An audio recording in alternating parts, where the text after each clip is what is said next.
ये चीज़ को बहुत ध्यान से सुनना।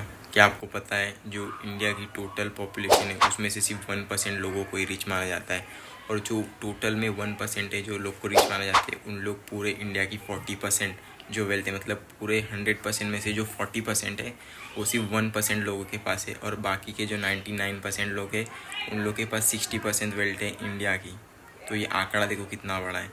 तो आपने हमेशा ऐसा सोचा होगा कि उनके पास कोई मेंटोर या फिर उनको कोई सिखाने वाला है, तो आप बिल्कुल सही है कि उनको किसी ने सिखाया, बट जो उनके फैमिली में से जो फर्स्ट पर्सन था उसने भी कहीं ना कहीं से सीखा होगा, कहीं ना कहीं से इन्फॉर्मेशन, कहीं ना कहीं से एक्सपीरियंस लिया होगा, तभी उसने उस चीज़ को आगे ट्रांसफ़र किया है, राइट। मेरा एक सवाल है आपसे कि क्या आपके फैमिली में कोई ऐसा है जो आपको फाइनेंशियल नॉलेज दे सके, कोई आपको बिजनेस के अलग अलग प्रिंसिपल्स बता सके, कोई आपको अलग अलग लाइफ के लेसन दे सके, और आपको डिफरेंट चीज़ें बता सके कि कैसे इस वर्ल्ड के अंदर सर्वाइव करा जाता है और कैसे अलग अलग चीज़ों को समझा जाता है? तो मेरे हिसाब से मोस्ट प्रोबेबली सबका आंसर नहीं आया होगा अगर आप मेरी वीडियो देख रहे हो।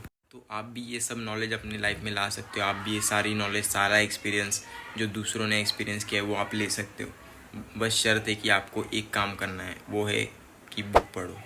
मैं आपको ऐसे 4 रीज़न देने वाला हूँ कि क्यों आपको आज और अभी से ही बुक रीडिंग करना चालू करना चाहिए। Number 1, every successful person read books.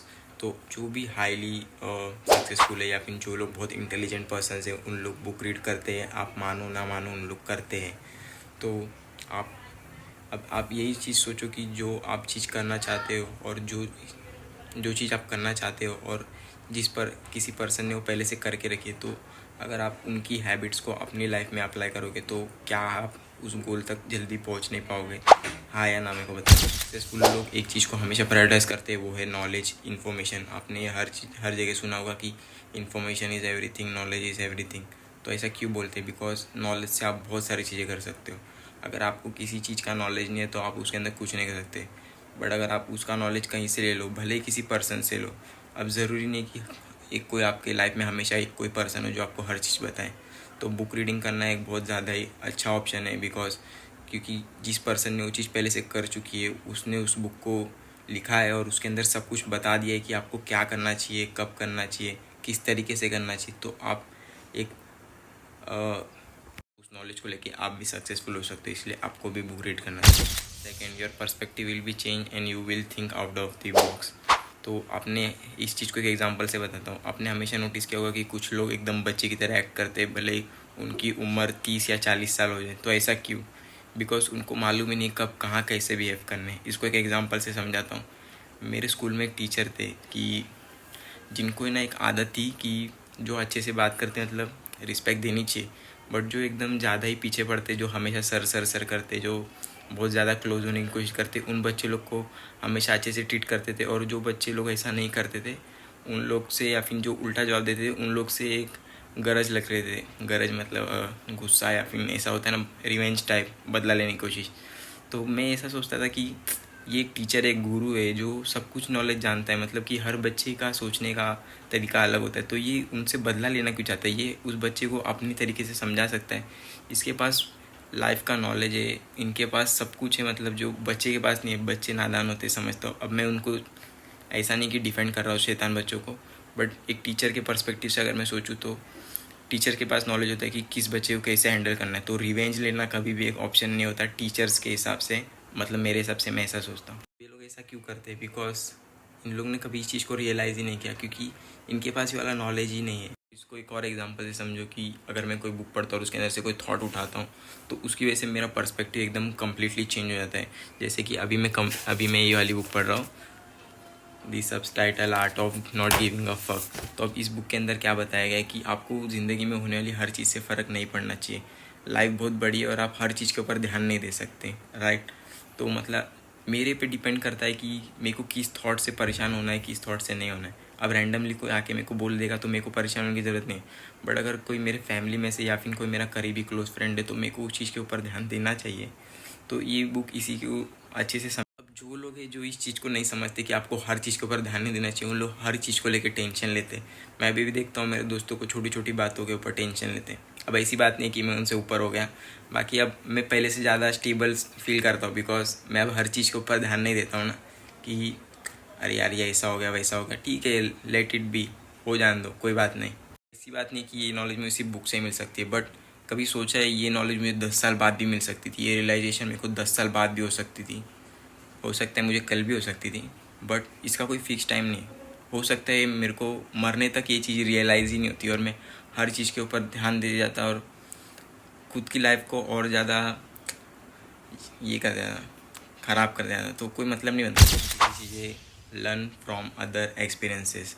तो अभी जैसा मैंने बोला कि आप ये चीज़ मेरे को 10 साल बाद भी समझ आ सकती थी, तो जो अब बुक के अंदर नॉलेज रहती है वो फ्रेश होती है, आप तभी के तभी पढ़ के उस नॉलेज को ले सकते हो।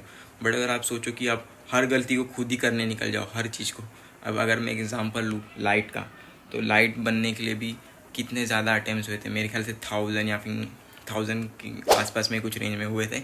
बट अगर सोचो अगर कोई न्यू पर्सन बॉर्न होता है और वो स्टार्टिंग से पूरा प्रोसेस करता है, तो हो सकता है उसका 2-3 अटैम्प्ट में निकल जाए, बट हो सकता है कि उसका कभी वो चीज़ हो ही ना। तो दूसरों के एक्सपीरियंस से सीखना बहुत ज़्यादा ज़रूरी है, बिकॉज आप हर गलती करते हुए निकल जाओगे तो आपकी पूरी उम्र निकल जाएगी, बट गलतियाँ ख़त्म नहीं होगी और आप बहुत कम चीज़ प्रोड्यूस कर पाओगे। तो दूसरों की गलतियों से सीखना एक बहुत ही अच्छा एज होता है आजकल की ज़िंदगी में।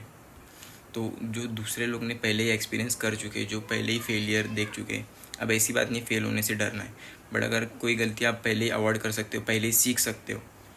गलतियों का मीन क्या होता है, आप उनसे सीखो, किसी और ने की आप सीख लो, तो आप कम गलतियाँ करोगे और जल्दी पहुँचोगे। अब आपको बुक पढ़ने में टाइम लगता है, सबको पता है, और आप बोलोगे यार मुझसे पढ़ा नहीं जाता, तो ट्राई करना पड़ेगा। देखो, और मैं आपको आपके लक्ष्य से भटकाना चाहता, हो सकता है किसी का गोल हो कुछ और, बट आप डिफरेंट बुक पढ़ के अपनी डिफरेंट नॉलेज को गेन कर सकते हो। जैसे कि मैंने बोला कि मैंने पढ़ा है the subtitle art of not giving a fuck, पूरी पढ़ी नहीं है, अभी पढ़ रहा हूँ, बट इस चीज़ से मेरे को ये चीज़ रियलाइज़ होता है कि मेरे को हर चीज़ के ऊपर ध्यान नहीं देना चाहिए। और मैंने पढ़ी है the power of subconscious mind, अभी मैंने दोस्त को दी है, बाद में दिखाऊंगा वीडियो में। तो उससे मेरे को मालूम पड़ता है कि कैसे मेरा माइंड मेरे को ट्रिक करता है और कैसे मैं मेरे माइंड को ट्रिक करके मेरा काम करा सकता हूँ। और सबसे पहली जो मैंने बुक पढ़ी थी वो है डू एपिक शिट। ये वाली बुक भी बहुत अच्छी है, बिकॉज ये आपको ये चीज़ सिखाती है कि आपकी डे टू डे लाइफ में आपको बहुत सारे थॉट आते हैं, बट आप उनको ऐसे ही जाने देते हो और कभी बैठ के इसके बारे में सोचते नहीं हो, और वो थॉट्स ऐसे ही जाते रहते हैं हमेशा।